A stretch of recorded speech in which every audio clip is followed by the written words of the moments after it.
Hi, everybody. Welcome Hi, back. how's it going? Oh, welcome back to Sex Nerd Podcast. I'm Yes, Josh Corum. I'm Victoria Hartmann, and we Yeah, have uh, uh, Dr. David Lay with us today. Hi, yeah, David. Hey, folks, welcome. Thanks for having me. yeah. For those who don't know, Dr. David Lay is a psychologist and sex therapist in New Mexico and has recently been appointed to the State Board of Psychology in New Mexico, right? Yeah, Yeah, which is help us all. awesome. Which a lot of sex therapists appointed to those boards. So, or any kind of sex researcher often isn't appointed to state boards and things like that. Mhm. So it's a big one up for us sex scholars for sure. Um, Also, my other favorite fact about you is that you're a black belt in jujitsu, which is awesome. Do you? So I realize this isn't sex scholarship, but who's that under? Yeah, so I got my black belt under Roberto Alencar, a guy named Tusa, who got his black belt, straight from Carlos Gracie Jr., who got his Okay, black belt, obviously. Yeah, so I have a very, very short lineage. that's awesome. Tusa is lead coach for John Jones. Oh, okay, So right. yeah, so I train pretty regularly with John Jones, Holly Holm, um, uh, Wow. Carlos Condit, Diego Brandao. Yeah, I trained with Michelle Watterson, who won a couple of nights ago in the UFC. Hmm. I'm very, very lucky to train with some exceptional athletes. Yeah, that's amazing. Nice. I tried years and years ago in MMA and just never, it wasn't my thing. Oh So, yeah, well I mean to be clear, I'm a grappler. I yeah. do not like getting hit. If you want to see me cry and hide under the desk, threaten to punch me. Um, So I but was the other. I didn't mind getting hit. It was grappling that I was not very good at. oh, that's funny. So combine the two of us, and between we Yeah, are. we'll have it. Yes. So today, going to jump right into it. Right? Yep. We'll just Yeah, jump right go in. for it. Well, Right. David, do you have anything to add? Anything that you're doing right now that's Oh yeah. going on? Oh, well, I mean, as just mentioned, I'm, clinical psychologist and a board certified sex therapist, and I have several books about sexuality, and I write, pretty prolifically on Psychology Today and elsewhere. I'm also doing a lot of interesting kind of forensic stuff these days, as an expert witness, predominantly around sexuality, mental health kinds of issues, which is really, really interesting. Some of it kind of comes up in the discussion today. Um, but I also am executive director of a very large behavioral health system in New Mexico. And so, it's interesting because I have my feet in a lot of different camps. Mhm. A lot of different industries, and I get to see kind of how things float and proliferate from social media into managed care kind of activities and elsewhere. And it is an interesting kind of perspective. I'd be interested to hear more about that during our time today. That would be interesting to see how they all impact one another, especially where it comes to social media. Yeah, absolutely. So, yeah. So what are we doing today, Josh? What are we talking about? We're going to hopefully make a lot of people mad. No, I'm kidding. You shouldn't prepare yourself, right? That's the idea. Is you shouldn't prepare yourself to apologize. You should just say what you're going to say, because that's what we're talking about. We're talking about free speech, particularly sexual censorship on the woke left, on the far woke left, and also similarly to the evangelical right. So we're looking at both ends of the spectrum, how speech, particularly sexual speech or sexuality, or just the censorship of sexuality, kind of gets portrayed by both sides. Mm-hmm. And how it has made, of late anyway, some strange bedfellows. Yeah, Yeah. yeah. Well, not as of late. Apparently, this has been going on for quite some time. Yeah, It'll like ebb and flow. It'll do these weird that's ebb an and flow. interesting piece of the history that, in the as early as the 80s, there was this, very bizarre alliance between hyper left feminists and hyper right evangelicals Mm-hmm. to suppress sexual freedom, particularly around pornography. Um, And while that went underground for a while, it's back. And Naomi Wolf, as far left as you can get, and yet in several of her books, she is identifying pornography as inherently addictive and brain changing for men. She is citing pseudoscientists out there who are promoting the idea that pornography should be banned, as a public health issue, and does not seem to see the hypocrisy. And there's always, so I just think it's fascinating how fear of sex brings the extremes together. Sure. Well, yeah. I mean, you have this back to in the temperance movement, where women, the women of the temperance movement felt it was important to control the sexuality of men because it was this wild beast that needed to be controlled. So they went hand in hand with prohibition. So you had the prohibition side that wanted to, of course, stop booze, and then the temperance movement jumps on it and says, well, we need to control the sexuality of men and protect women. So we're essentially going to stop having sex with men or try to control that narrative or that sexuality. It's really fascinating. We have these weird ebb and flows of trying to suppress sexuality through just weird avenues. I mean, even I actually just talked about this in my class, in the 1950s, having homosexuality paired with communism. Yeah. During the Red Scare, of all things. Yeah. Well, and now, now they're pairing pedophilia with everything. That's the current, sexual panic that's bringing both extremes together: pedophilia and sex trafficking. That's true. Yeah, I've noticed that at least since the 90s, there's been this movement, especially amongst the radical left, to give those who they claim are victims of pornography or of sexual free speech, they use the language of victimizers. So they've actually adopted the language of those that they say are victimizing them. And that, to me, is some mental gymnastics that even I'm kind of surprised by. It's fascinating to me how ready these people are, again, on both extremes, to use and celebrate, promote the narratives of people that fit their existing narrative, right? So one of my favorite stories is what Linda Lovelace from Deep Throat, and how she was when she came out identifying a history of sexual abuse and exploitation, that the anti-porn and predominantly left feminist folks absolutely lifted her up and lifted up her voice. But then later in life, she was struggling financially, and she had an invitation to do, I think, a Legs magazine pictorial or something like that.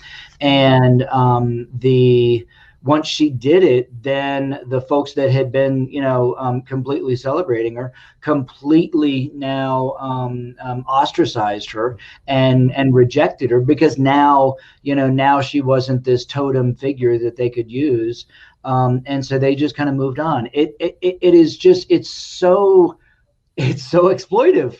Well, and and I wonder if the same is going to happen now. I'm sure some of the people that are listening know the name Mia Khalifa, who was a porn star a while ago and was only in the industry for a little bit and then left and then took this position of, that porn had victimized her and that she was trying to break in, I think, into the sports industry as a commentator, and did for a little bit.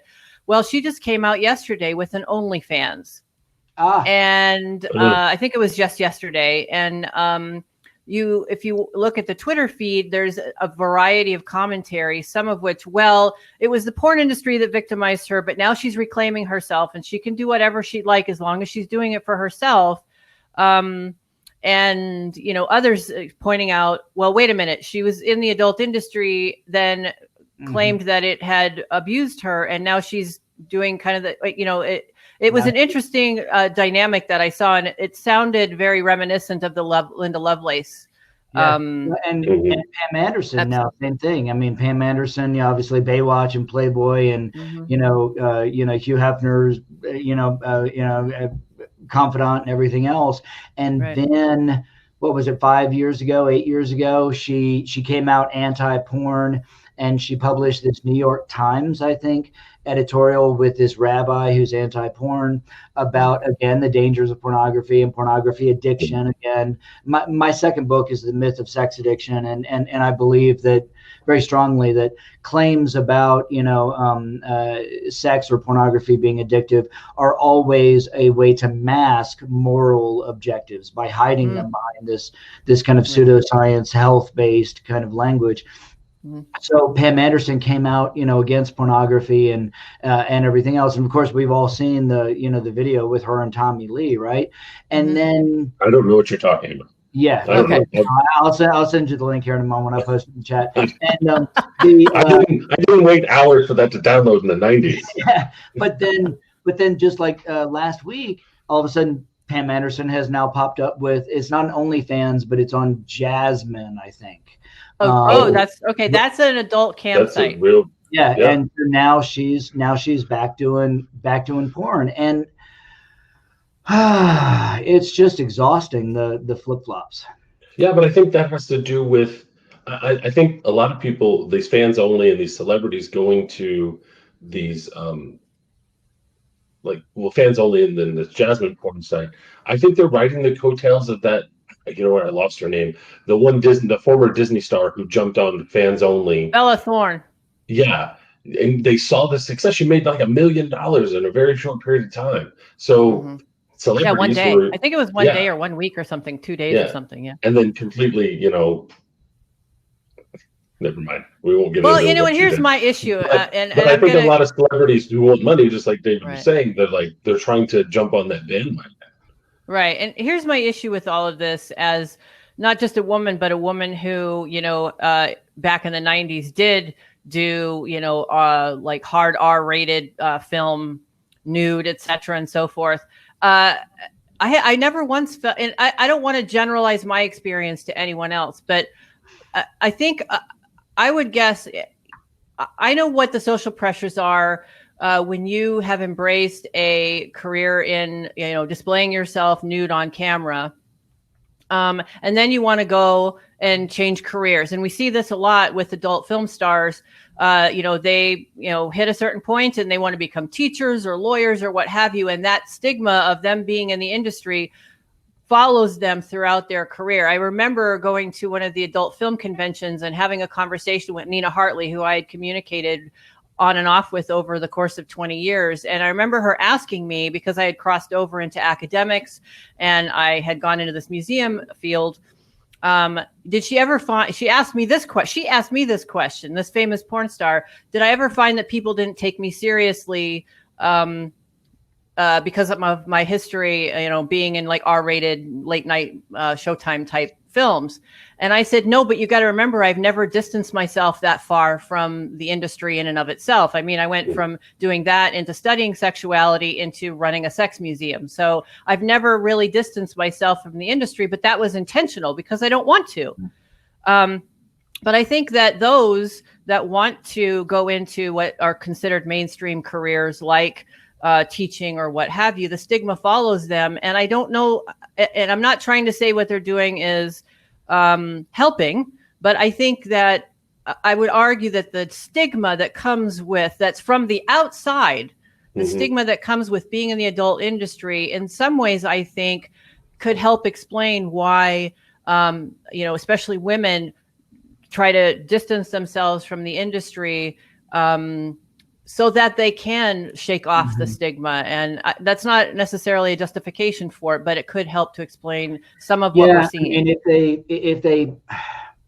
if they minimize, some of their personal responsibility by identifying themselves as a victim, that they were taken advantage of. And we have to recognize that, we have a society right now that idealizes being a victim. That, ask yourself, when was the last hoax where somebody was pretending to be a hero or the star rather than a victim?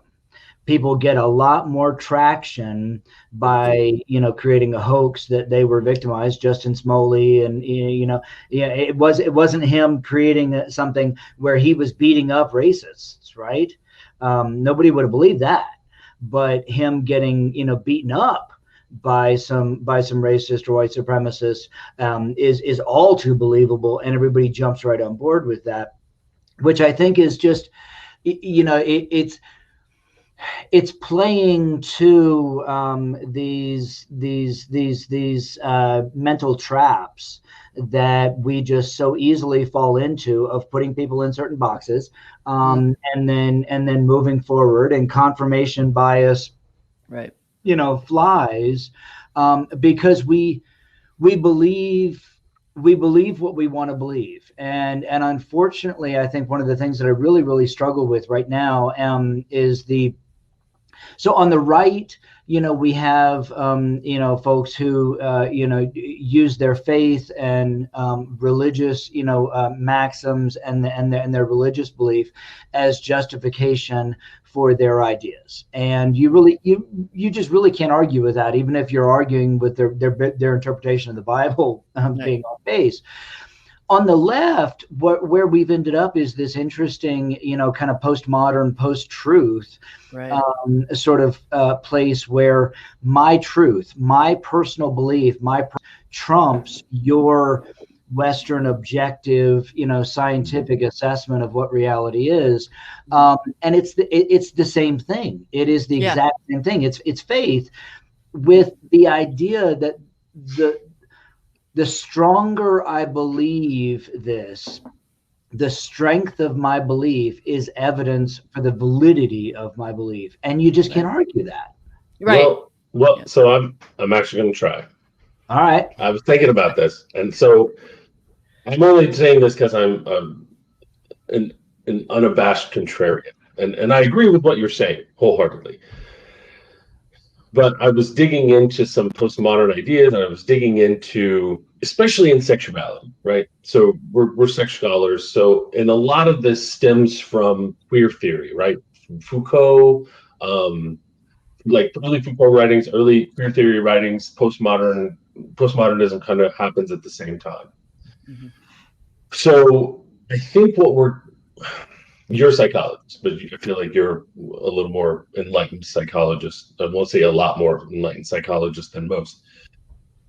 I think when it comes to the post-truth idea, a lot of it seems to stem in like resistance to psychology and medicine around particularly sexuality. Because I hate to say it, a lot of psychologists did a lot of the LGBT community dirty for years. Absolutely. And I still don't, I don't know. I didn't look, actually. So I don't know if the apology has been offered in like saying, hey, you know what, we were wrong. Maybe we should have listened to Kinsey. Maybe we should have listened to Hirschfeld, like rather than saying this is a abnormal psychology, right? That the homosexuality shouldn't have been in the DSM until the 70s. So you have this push in medicine that almost echoes morality, or an attempt to echo or disguised as morality, that then a few years later there's a postmodern movement that says your science is bullshit, my truth is what matters. And I don't know if psychology particularly has stepped forward to say we were wrong. Oh, absolutely not. And I mean, that same cycle keeps circulating, in psychology. And so, for instance, I mean, and this relates that, in the 80s and 90s, we had the satanic ritual abuse and recovery movement, right? And, and my field did tremendous damage, and I was playing Dungeons and Dragons in the 80s, and and I'll never forget this librarian where we were playing Dungeons and Dragons, in the community room of the library. She came up to us and said, this isn't healthy for you guys. This is gonna make you mentally ill and potentially, put other people at risk because of Satanism. And And I just, what? And, you know, and of course it turned out that this was, well, it elucidates, you know, this interesting thread of people identifying, I have this belief, I have this memory that I was abused. And even though there's absolutely no evidence to support it, this feels really, really strong to me.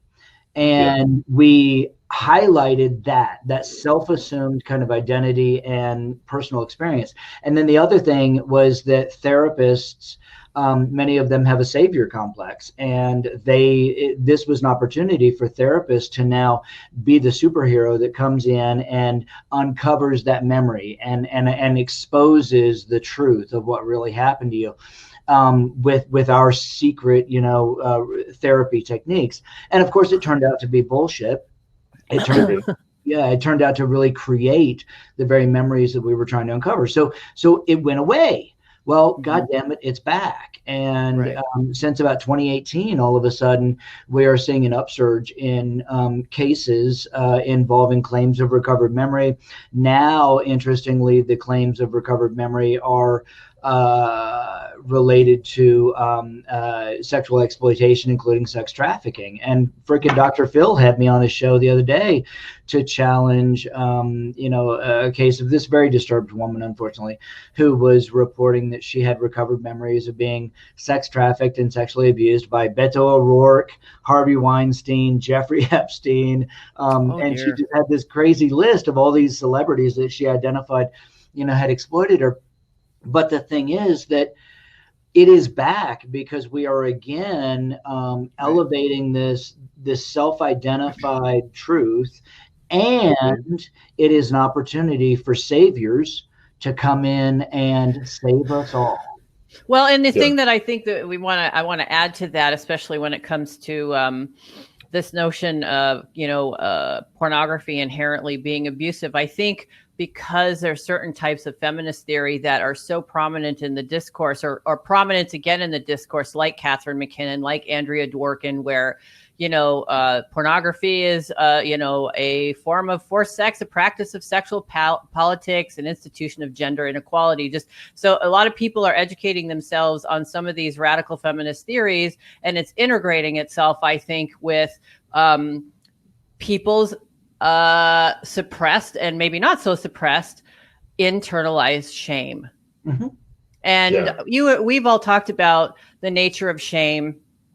You know, I haven't been in private practice for a while. Obviously, I've been working at the museum for a while. But when I was in private practice, and I was, you know, I had a few clients. I can recall that I would say probably 95% of the individuals that came in that had certain kinds of sexual preferences, their internalized shame was externally based. It wasn't from them themselves. It had been expressed to them by partners or family or what have you. And you got to remember that a lot of the research that I've done has been in particular those who have a rather interesting sexual preference, which is necrophilia. And the only relief that they had where they found some normalization in their behavior, at least in terms of how they could share these preferences, was online. But until that time, not only was there an inordinate amount of internalized shame, but a ridiculous amount of self-loathing. And I kind of see that same thread through some of these things that we're seeing, you know, that are more mainstream. We're not talking about necrophiliacs here, at least those who, you know, indulge only in online fantasy and so forth. But even in those who have participated in pornography or whatever. And I even saw some arguments that if you have viewed pornography, you have contributed to the trafficking of those in it. Oh, absolutely. Yeah. I mean, it's a slippery slope coated in KY. And it's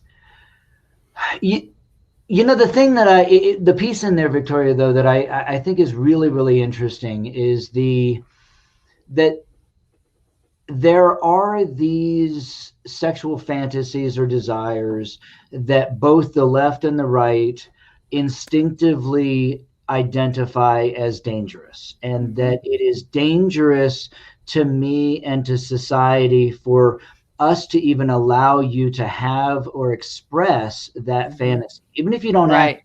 And I I see so many young men who feel tremendous shame and guilt over having sexual fantasies, about acting in a masculine or dominant way. I saw this guy who he was a young college student, and he was in tears because his sexual fantasy, the thing that turned him on the most, was fantasizing or watching porn about, pardon me to your audience, but face fucking a girl until tears ran down her face and she was gagging.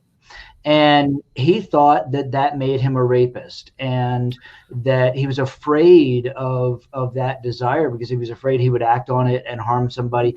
And he was a feminist. He believed in egalitarian and empowerment. He was a caring guy, but he was afraid that this made him a not just a bad person, but literally evil. And and then we have to talk about, well, consent.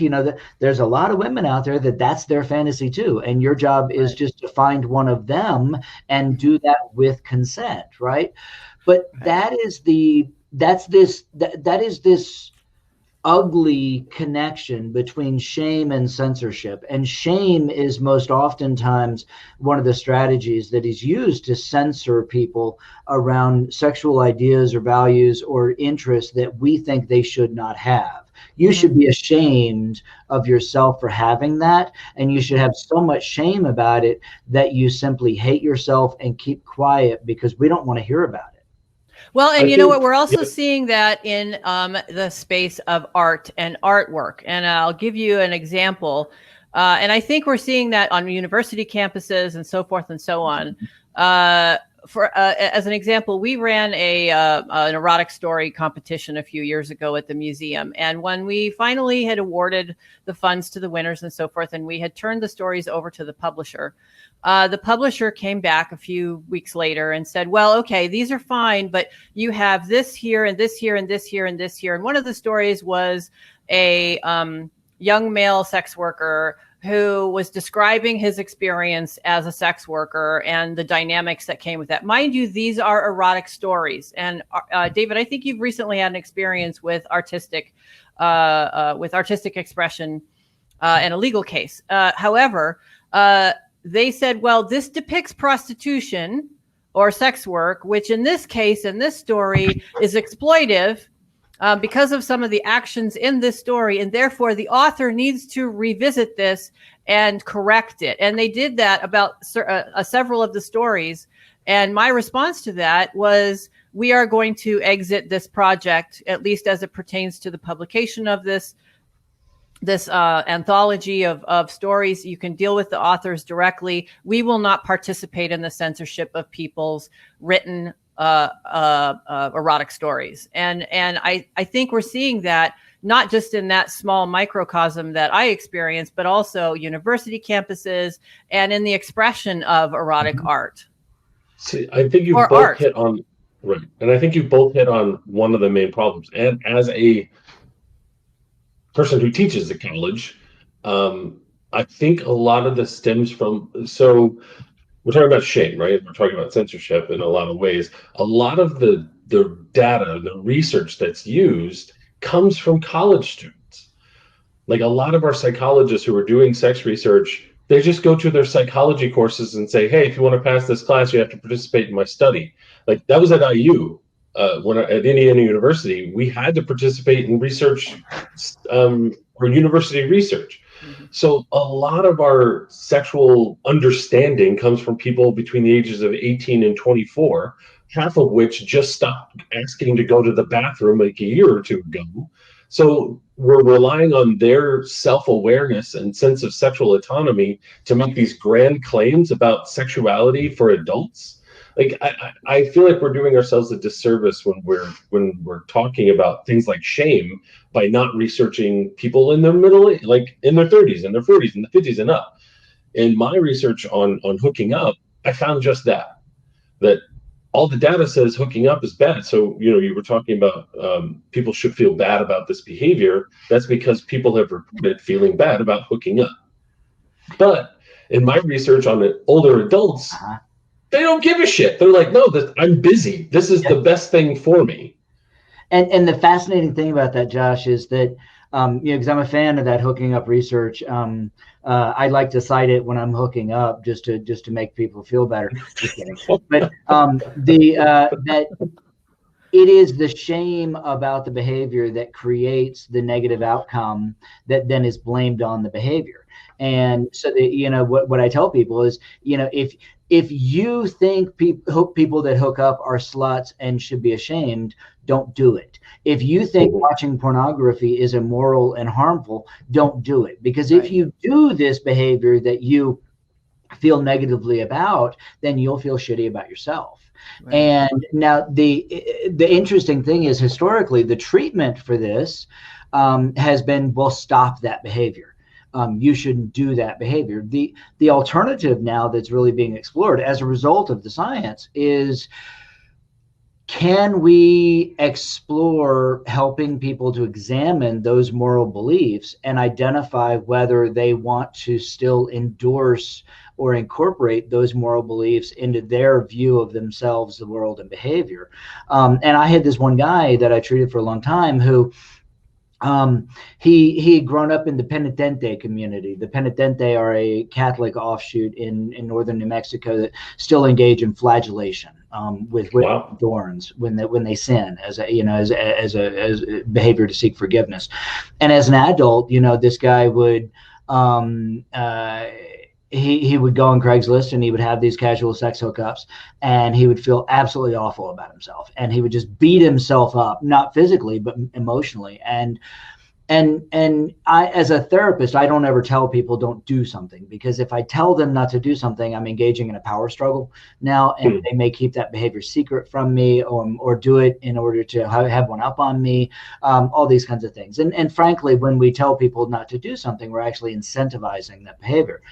So instead, I worked with him about, is it possible that you're engaging in this behavior so that you can beat up on yourself? And so that you can roll around in this kind of guilt and shame because you're feeling bad about other things. And we explored that idea. And then he came in one Monday and he said, I was on Friday, I found myself thinking about going on Craigslist. This was obviously before Sesta Fosta shut down personal ads on Craigslist, right? Right. Thank you, Sesta Fosta, and all of the left and right folks that came together to shut down that. Which totally ruined my weekends, by the way. Yeah. So this guy, he said, I went on Craigslist and found a hookup, but before I did, I sat down and I checked in with myself. And he said, I realized that I wasn't feeling really badly about myself. He said, I wasn't feeling guilty or shamed about myself. And he said, I realized that I was kind of lonely. I hadn't had much opportunity to interact with people. I thought it would be fun. And he said, I really looked consciously at this, and I decided that I didn't feel bad about my interest in doing this. So he went and had a hookup. He had a great time. And he said the next day, I didn't beat myself up. I didn't feel ashamed about it, because he had now reconciled that moral conflict. And that is a way that we can reduce the shame. As opposed to ending the shameful behavior, we can also attack the origins of the shame within the person, and empower them. Which I think is, in my work, I mean, it's really been powerful and beautiful to see people take ownership of their sexuality and their sexual values. Mm-hmm.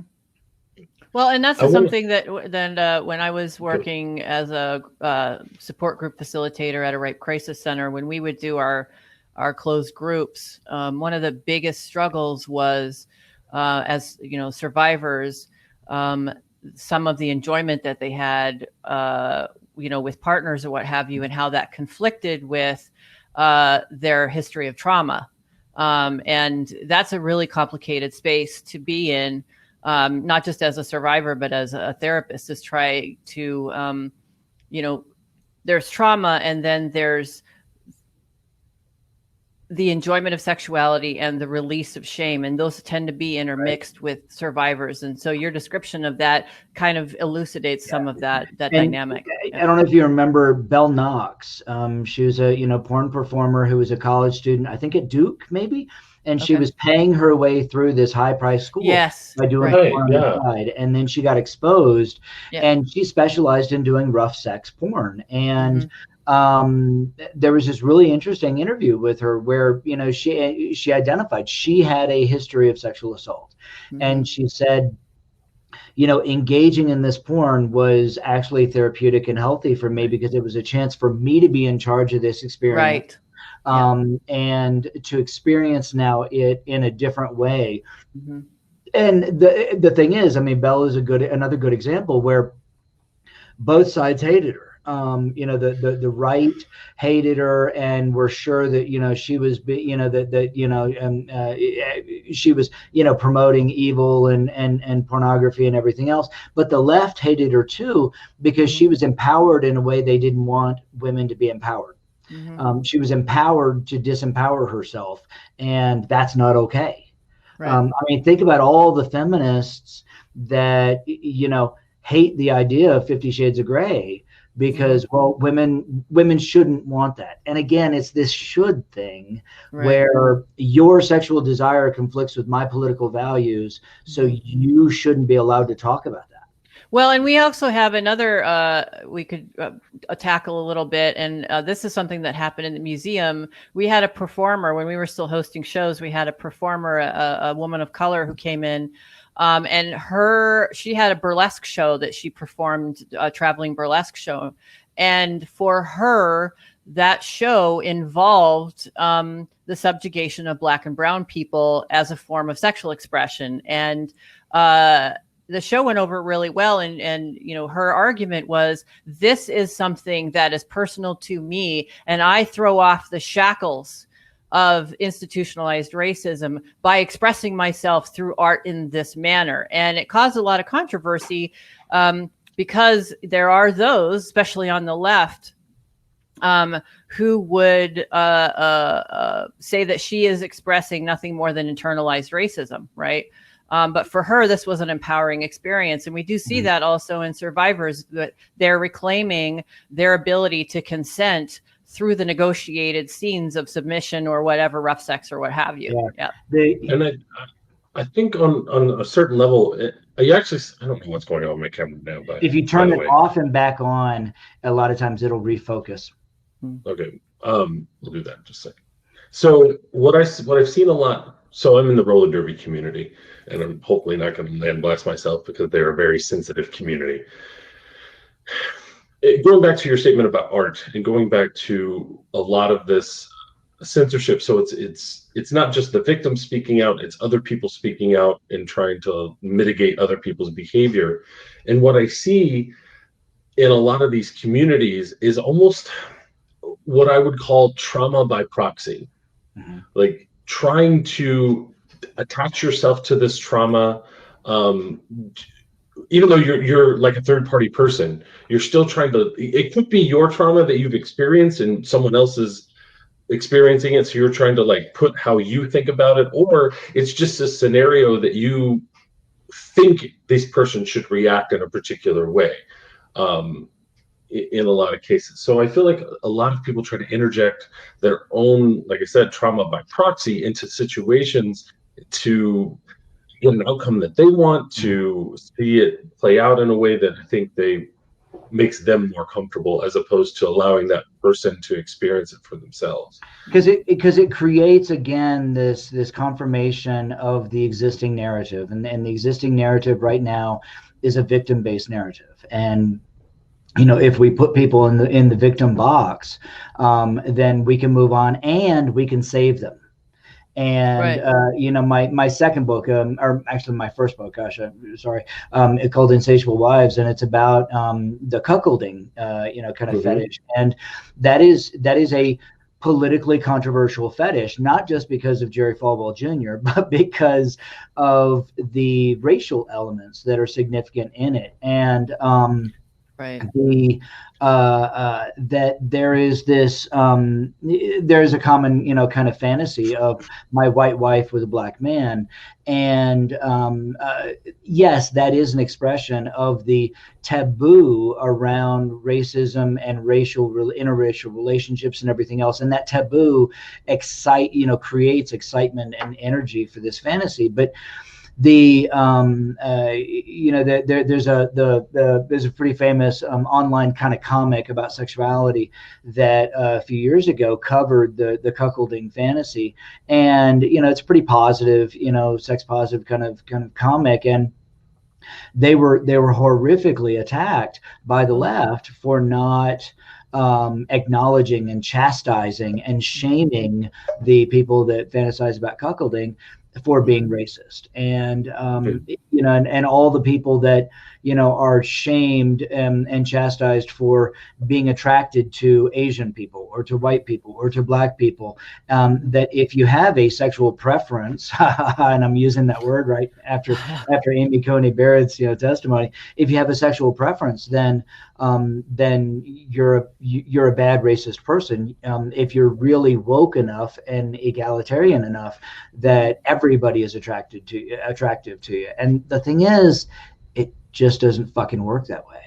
Well, and we see that also, you're noticing that, and in some cases on dating apps and so forth, that, well, if you are not attracted to a trans person, or you are looking for a certain set of genitals, then you are homophobic or transphobic or what, you're a turd, etc. And God forbid you be a lesbian who doesn't want a person with a penis at your sex party. Well, and there's an argument too. There's this sort of conflict right now between the idea of bisexuality versus pansexuality. You shouldn't identify as bisexuality because you're reinforcing the gender binary, and therefore you're a bad person. Right. It immediately jumps to, and therefore you're a bad person. And we see that too with, say like famous folks like Alyssa Milano, who's routinely made the argument where she has reduced women sex workers down to their genitals, right? They are not providing a service. They are having their orifices abused. Right. And some other feminists are coming up and saying, wait a minute, you're reducing us down to our orifices here. How are you actively supporting women? Yeah, there's not enough popcorn in the world to get me through watching the Alyssa Milano, Rose McGowan, just kind of, the Me Too kind of movement, just sort of spin into this internal, circular firing squad. I mean, it's just extraordinary. And again, the thing I really struggle with, and I am, I've been a registered Democrat my whole life. I am, quite progressive in my politics. I really kind of refer to myself a bit more as kind of a socialist libertarian. But I think that I believe in a lot of the values and intent behind many progressive movements, particularly around sexuality and empowerment and egalitarian, opposing exploitation. But the problem I have is that if you point out logical or rhetorical fallacies in these arguments, then all of a sudden you're on the out. There is this purity policing and this thought policing and this speech policing that if you dare to disagree at all with anything, then as you said, Victoria, you're a bad person. And right.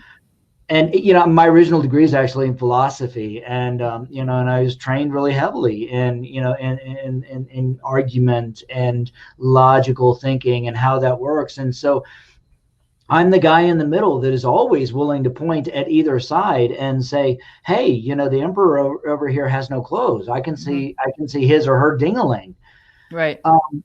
Because I think ultimately that makes us better. It makes us move forward. I always want to move the ball forward, and I think we move the ball forward with clear arguments and clear thinking, as opposed to just believing really, really strong and hoping things happen, because it doesn't fucking work. Right. So what's your perspective on what the rise of this new alignment, especially as it comes to pornography and sexual speech? What's your perspective on what the origins was? Is it a response to Trump, or is it something that was coming up before that? Because it seems to be more virulent in the age of Trump, but I could be, mistaken in that perspective. My perspective is that this stuff has been there, and that it's really been building. And to be honest, I think that in a lot of ways, Trump came to power because of these trends on the left, because there were so many people that were disenfranchised by the strength of these beliefs. And a friend of mine, Jack Murphy, has a book, from Democrat to Deplorable, where he talks about actually his path of being a very progressive Democrat who was shamed and doxxed and labeled a racist because he wasn't interested in jumping on to ideologies unthinkingly and just being a true believer. And it got so bad that he became a Trump supporter. And I think that dynamic is unfortunately out there. Yeah. I agree with that. So we can't hear Josh. I can't hear you, Josh. You're muted. Right. Yeah. And wait a minute, is Josh masturbating now? Is this a Jeffrey? Maybe that's why he blurred the camera. Today. That's awesome.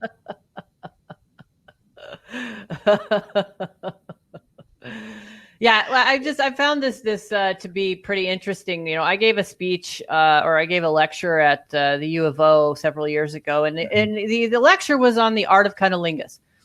And most of the depictions that I used were depictions from demons and angels and so forth. I think maybe only 10% was of actually like depictions of human beings, right?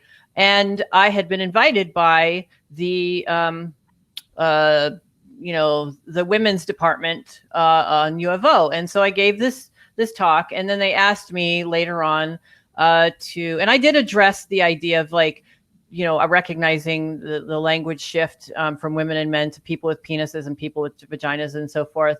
But overall, it was a talk about the art of cunnilingus as it pertains to, the relationships between women and men. And then they asked me, what kind of research do you do? And I spoke to that with regard to the necrophilia. And I added to that, some of the things we see in psychology that, how cluster B disorders tend to sometimes be gendered. Some cluster B disorders manifest more in men, and some manifest more in women. And then you burst into flame on stage. And so, we left, and the folks who stayed behind were from the LGBT Center and the Trans Advocacy Center and so forth. And we actually had a really friendly conversation with them out the door. And then I woke up the next morning, I was still in Oregon, to my phone on fire, and that they had issued a public apology, that they had created safe space rooms for some of the attendees who stayed late to hear, about my research. That they had, they were not going to broadcast the talk. I think it was maybe filmed or what have you. And they were removing any reference to the speech that the lecture that I had given. And they called in my host for re-education.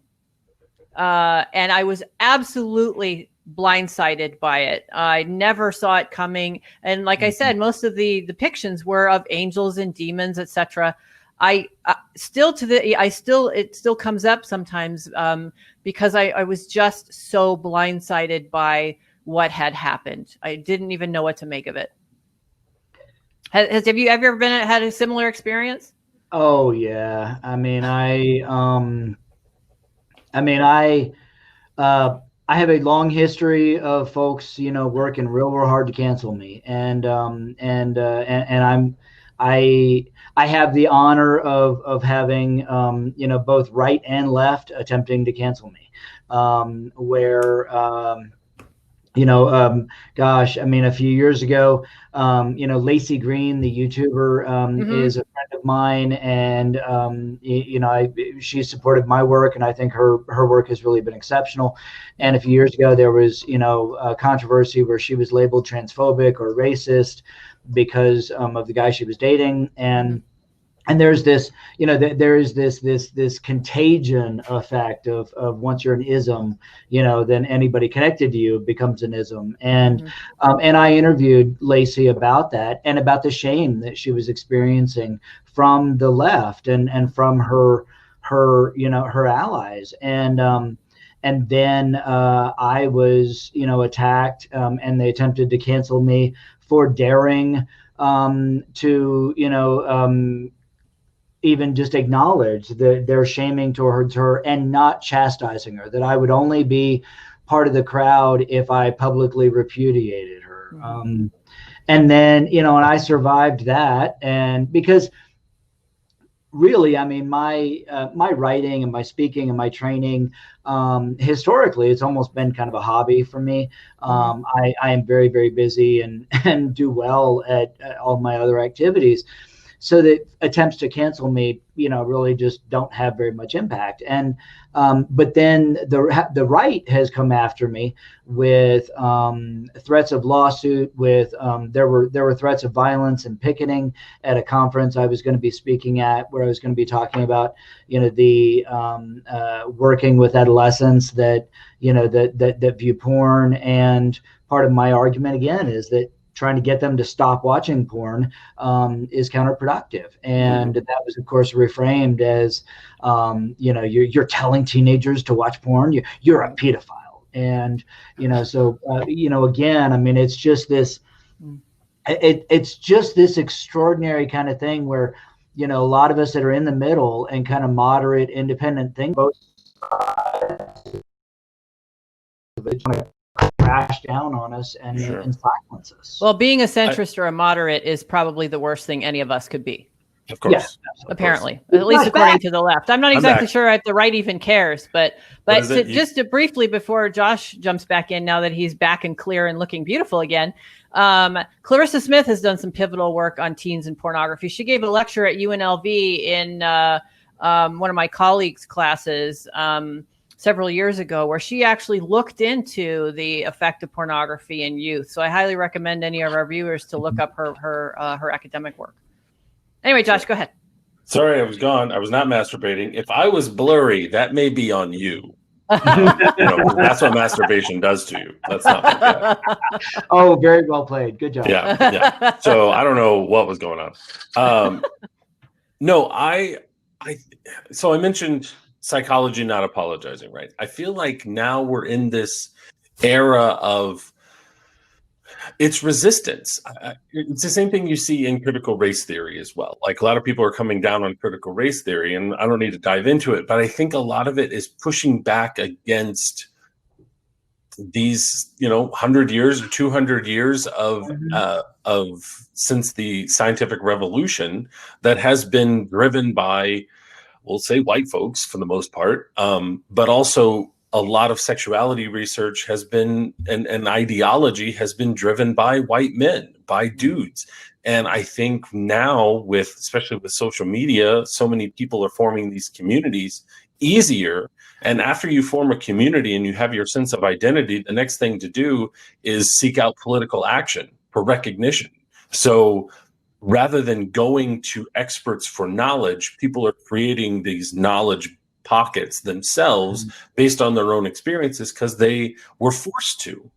The same way gay men and lesbians, gay men particularly, were forced into, the Castro and Boys Town like that because they had to, in some cases, they're speaking back in a way that is detriment to them or other groups. And I think for especially a lot of the sexuality groups, we mentioned the desexualization of communities to seem more legit. And I think there's a push for that as well, to remove sexuality from identity in order to seem more politically palpable. people. And I think for a lot of these groups that are part of this postmodern movement is an attempt to reclaim knowledge from experts, as opposed to being told you're abnormal or sick first, and then having to fight the system to be proved that you're not. But we have these extremes like pedophilia, that the right uses to other people, and then it's almost like the Hitler argument. The pedophilia has become the Hitler argument, right? You're like, how am I supposed to argue with that? And I feel like it's just a form of resistance to what people see as authority. The challenge, I think, Josh, and I agree, is that in this modern, kind of 24-hour news cycle, in the extreme polarized politics and social dynamics that we live in today, it is only if you present extreme arguments that you get any traction. And so, for instance, the 1619 Project in New York Times around racism, I think that, and I'm, exposing some of the early kind of aspects of racism and slavery on our country. I think, there's a lot of value in that. However, now, because they went too extreme in their early arguments and presentations to get a lot of traction and attention, now they're having to pull those back. And unfortunately, it kind of weakens the arguments and now we're all talking about that dynamic as opposed to the arguments, and we're not talking about the issues. Now we're talking about the extreme and the back and forth and the polarization, and it's exhausting. And and you've got the QAnon, anti-pedophile stuff, and then you've got the hyper left, going to save us all from sex trafficking, and the sex traffickers in IKEA, they are going to kidnap your kids, and you've got therapists, God rest their souls, who are going to save you from being sex trafficked or tell you that you were sex trafficked when you didn't know, and now they're going to, just like with the recovered memory movement, now they can see. And they can see that actually you were sexually assaulted and you were taken advantage of, and you just didn't realize it. There's an interesting book called the Trauma Myth by a psychologist. I think her name's Susan Clancy, and she's a Harvard-trained psychologist who. And this is in the 90s. So Victoria, I think this 90s, early 2000s. This gets at the origins of this thread, this trend, and. Her first research was around people that have alien abduction experiences, which I think is just really interesting. But then her second major study was around people who disclose histories of child sexual abuse, but do not identify it as traumatic. And in fact, she heard from many people who have child sexual abuse experiences, child sexual adult experiences that they did not perceive as abusive. What's really interesting is that the research suggests that, in fact, a majority of child sexual adult experiences are not experienced by the victim as abusive or traumatic until the person sees a therapist who then says, you were traumatized, and they write down PTSD because this person has a history of this sexual encounter, and they almost create now this experience of victimization that didn't exist prior. Susan Clancy, after she published that book, she was literally driven out of the country. She was driven out of the American psychology industry. She is now a professor at a business school in Nicaragua because her challenge to therapists saving victims was untenable. Jesus. It's just frightening, and I think that the thing I fear is that the more we try and suppress dangerous ideas, the more powerful they become. Right. And you know what, David, and again, on a sort of a micro scale, coming back to, the research that I've done in necrophilia, one of the things that provided relief was be able to share that particular sexual interest with others. And there's a reduction in maladaptive behavior, a reduction in the inability to connect with others, and so forth. And that's just, again, another microcosm of if we can't even discuss these ideas, right, amongst peers, without being labeled as having internalized this, that, or the other, or in womanhood, well, then you're just, advocating for the men who are oppressing you, and you're the worst kind of woman because you're just a dog, that gets a better bowl, kind of thing, or any of these labels that, look to suppress the conversation and the exploration of these ideas. I think is problematic, and it gets into thought police, which is, all you have to do is watch the film or read the book, 1984.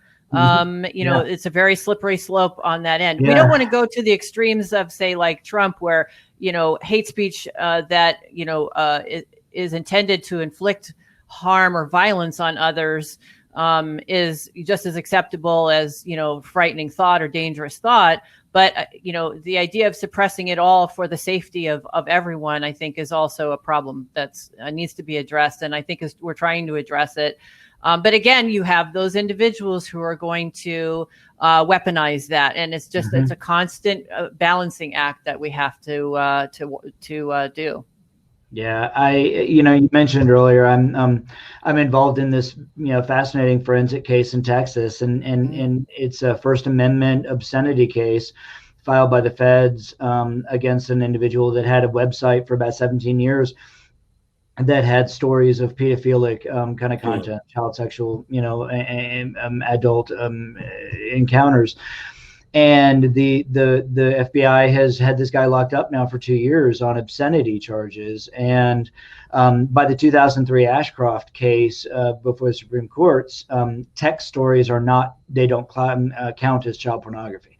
But now the feds are trying to prosecute them as obscenity. And it raises the very complicated question, should you be allowed to write down a fantasy of an illegal behavior? Even if there are no crimes, no victims, is it simply illegal to write down the idea of an illegal behavior? And then, of course, the problem becomes, should it be illegal to even have that thought? Right. Yeah. And it is very, very challenging. And I'm afraid that, because we have ramped up this fear of other people's ideas, that it is very easy to unify the right and left as to it should be illegal to be you. Because it makes us all safer because we're afraid of your sexual ideas. And the reality is that, I'm just not afraid of anyone's sexual ideas. Right. There are people that I am afraid of because they don't follow the rules, because they think the rules don't matter, because they have power, because they're, motivated by self-interest, and they don't care about other people. That's the person I'm afraid of. And thank God I have a black belt and can hopefully defend myself, but I can't defend myself when they're in charge of the economy, or when they're in charge of the university, when they're in charge of the law. And I guess I have to end, but the story of Chicken Little, I tell that story a lot. Chicken Little, the sky is falling, runs around, gets everybody, and Foxy Loxy says, "Come on in and hide in my cave. I'll protect you." And in the cave, Foxy Loxy now eats Chicken Little and Chicken Little's friends. The neat thing about that story is that it is 2,000 years old. That's a story that has been told since the time of Christ. And I think it's very powerful because it says our irrational fears can make us vulnerable, and there are people out there who want to exploit us. Absolutely. Our irrational fears. Yes. And I think during this time of censorship, that is really important. Who is it that is afraid of your ideas, and what is it they want to do to you by making you afraid of your own ideas? Absolutely. I think that's a really great sentiment to wrap up on. Yeah. Josh, did you have anything briefly to add? Nope. No, Okay. good. Sorry, I dropped out. I don't know. I put all this money in this goddamn machine, and all of a sudden it shits the bed on me in the middle of a Technology. the one I was looking forward to. The interview I was looking forward to. Hey, no, Well, this was David, fun. We can do it again. Absolutely. David, we really appreciate you taking the time. You're a busy guy, but thanks so much for adding your thought to this. It's been really just lively and exciting, and I really am grateful that you were willing to be on our little podcast today. Yeah. I appreciate it. Thanks to those people who are watching later. I think Yep. we have one person watching right now, which is fantastic. Yes. Hopefully this will be on YouTube later. So if you're watching this on YouTube, go over to Woke and watch it. Or not Woke. Whoops. Get Vocal. Get vocal. Get Vocal. Yeah. Freudian slip. Get Woke and watch it. Jesus We're Christ. moving No. our own way. Absolutely. Jeez, you'd be a fucking millionaire if you went out and created a Right. you know, a woke, you know, media platform. There you go. Yeah. Woke media platform. Go over to Get Vocal and watch it. If you see this on Twitter, you see this on Facebook or Instagram, come over to Get Vocal. And go trying to visit push David's this. Twitter and so forth. Yeah. David, if you want to give all your hashtags, David is a and prolific Dr. writer, David and he's Lay wonderful. on Twitter. Last name's Ley, and davidlayphd.com is my website. Yep. Yeah. Thank you, David. Thank you, David. Thank you. Appreciate you guys. Thanks, Victoria. See you next time. Thank you, Josh. See you next time. Right.